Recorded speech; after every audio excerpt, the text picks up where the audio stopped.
in the dusty plains of rural Montana, where sprawling cattle ranches stretched under endless blue skies. Jake Harlan tended to his 500-acre spread, just outside the small town of Willow Creek.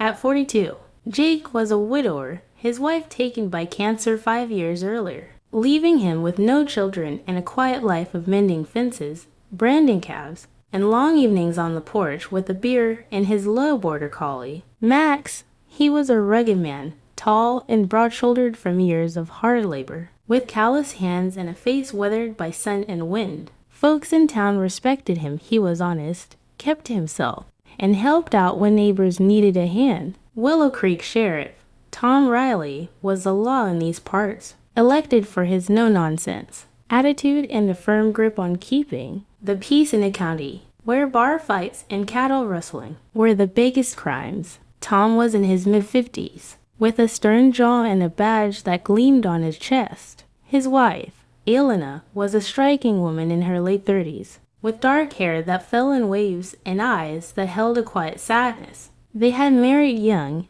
back when Tom was just a deputy, and Elena had dreamed of a big family. But after years of trying, doctors confirmed Tom was infertile, a secret that weighed heavily on them both. Elena poured her energy into community events, baking pies for the county fair and volunteering at the local school, but the emptiness gnawed at her. One crisp autumn afternoon, Jake was out repairing a broken gate on the edge of his property when he heard the crunch of tires on gravel. A silver pickup pulled up Elena's. She stepped out in jeans and a flannel shirt, her boots kicking up dust as she approached. Jake wiped sweat from his brow and tipped his hat.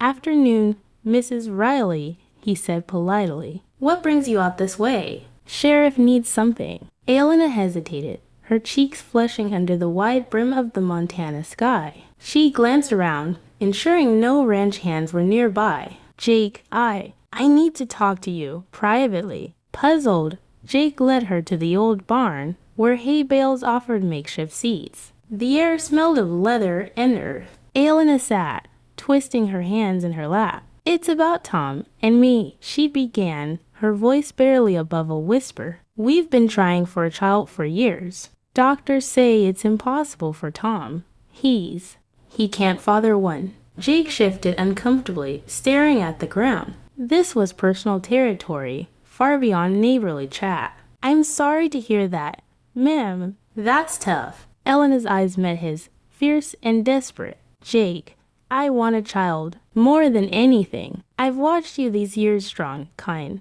alone since Sarah passed. You're a good man. I want a child from you." The words hit Jake like a branding iron. He froze, his mouth agape, heart pounding in his chest. What are you saying, Elena?" She leaned forward, tears welling. "Not an affair. Nothing like that.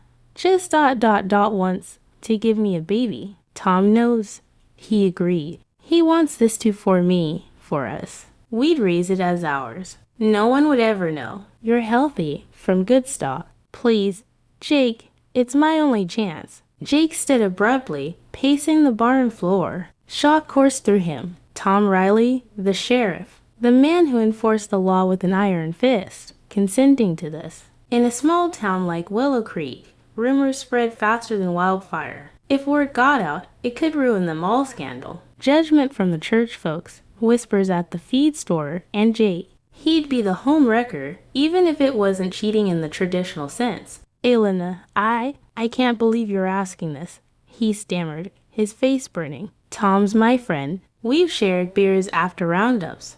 And you're the sheriff's wife. This ain't right.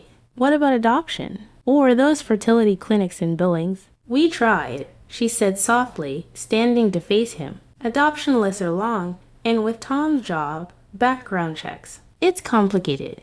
And treatments didn't work. This is natural, discreet. Please, think about it. A child needs a father like you in their blood." Jake shook his head, backing toward the door. "No, God, no. I respect you both, but this crosses lines I can't cross." "I'm sorry, Elena, truly, but find another way." Tears streamed down her face as she nodded, defeated. "I understand. I'm sorry I asked." She drove away in a cloud of dust, leaving Jake stand in the barn, That evening, as the sun dipped behind the mountains, painting the sky in oranges and purples, Jake sat on his porch, Max at his feet.